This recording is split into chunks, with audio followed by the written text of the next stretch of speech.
Good morning, West and the world. Welcome to your review video for Tuesday, November the 12th, following this morning's lecture on the ideas of progress and modern life. This morning's lecture posed a kind of contrast. We began on the one hand with the very idea of progress itself. We talked about it first in our own context and whether we believe that the world is a place of progress.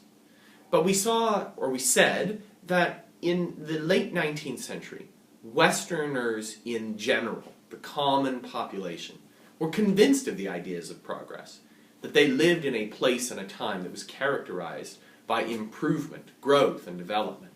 And there was lots of evidence for this that they could lay their hands on. Industrialization had transformed their economies. Their political systems were moving increasingly in the direction of greater participation and greater individual liberty. Their militaries and their empires were expanding their reach around the world, and to them, these things felt like progress. They felt like improvements in the world's condition.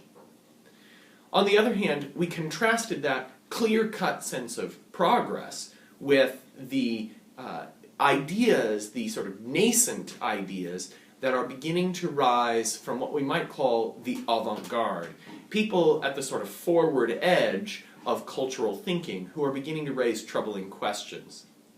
These troubling questions come from a lot of different sources. Some of them come from the realm of science, where people like Albert Einstein are proposing troubling new visions of the operation of the physical universe.